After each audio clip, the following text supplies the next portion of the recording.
बाबा साहब अंबेडकर के बाद जो दूसरा नाम मैं लेना चाह रहा हूं उस संविधान सभा में, वो मरांग गोमके आदिवासी नेता, भारत राष्ट्र के निर्माता जयपाल सिंह मुंडा का नाम लेना चाह रहा हूं, जिन्होंने संविधान सभा की बैठक में खड़े होकर इस देश के मूल निवासियों के लिए क्या कहा है।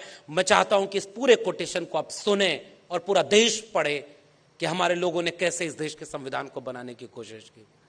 पहला सवाल क्या था जयपाल सिंह मुंडे ने कि हमारे इतने 3 करोड़ लोग आदिवासी हैं और संविधान सभा में केवल 5 लोग 6 लोग हैं आदिवासी तबके से नुमाइंदगी करने के लिए। और मरांग गोमके जयपाल सिंह मुंडा ने संविधान सभा में एक और सवाल पूछा कि इनमें एक भी महिलाएं नहीं है। सोचिए, बाबा साहब अंबेडकर जेंडर मूवमेंट के नेता हैं। महात्मा ज्योतिबा फूले महात्मा बन ही नहीं पाते अगर उनके साथ सावित्रीबाई फूले खड़ी ना होती, और यह बात मैं पूरे दावे से कहना चाहता हूं। और सुनिए जयपाल सिंह मुंडा का कोटेशन, और उस कोटेशन में वो जयपाल सिंह मुंडा क्या लिखते हैं, कहते हैं, सभापति, श्रीमान सभापति जी, मैं उन लाखों अज्ञात लोगों की ओर से बोलने के लिए यहां खड़ा हूं जो सबसे महत्वपूर्ण लोग हैं, जो आजादी के अनजान लड़ाके हैं, जो भारत के मूल निवासी हैं और जिनको backward tribes, primitive tribes, criminal tribes और जाने क्या क्या कहा जाता है। पर मुझे अपने जंगली होने पर गर्व है, क्योंकि वही संबोधन है जिससे हमारे लोग इस देश में जाने जाते हैं। तेवर देखिएगा हमारे पुरखों में से एक जयपाल सिंह मुंडा का। हम जंगल के लोग अपने संकल्प को अच्छी तरह से समझते हैं।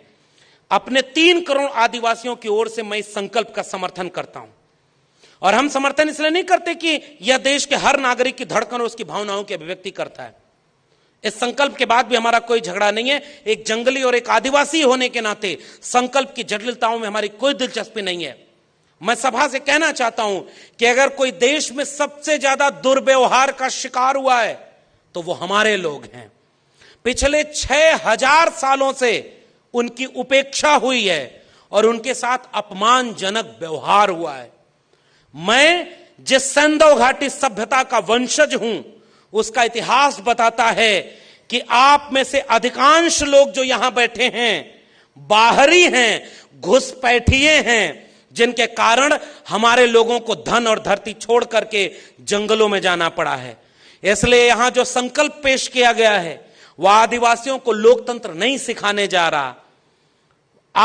हम सब आदिवासियों को लोकतंत्र सिखा ही नहीं सकते, बल्कि आपको ही उनसे लोकतंत्र सीखना है। आदिवासी पृथ्वी के सबसे पहले पुराने और सबसे बड़े लोकतांत्रिक लोग हैं और इसलिए हम ये चाहते हैं कि इस देश के संविधान में हमारी जगह ऐसी बने कि हमें भी महसूस हो कि हां, हमारा मुल्क आजाद हुआ है। यह कोटेशन पढ़ा था जयपाल सिंह मुंडा ने।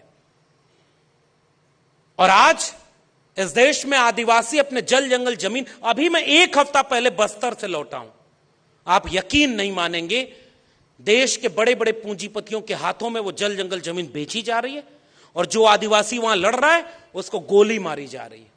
और जब सदन में पूछा गया कि आपने आदिवासियों को गोली क्यों मारा, तो मंत्री खड़ा होकर कहता है मिस्टेकन आइडेंटिटी थी, गलती हो गई। क्या इस देश के नागरिक की जान की कीमत यही है कि कोई गलती से गोली मार दे? और इसलिए मैं यहां खड़ा होकर पूछना चाहता हूं, बताइए 2023 में भारत का संविधान कितना बचा है? कितनी मुश्किल से बनाया गया था।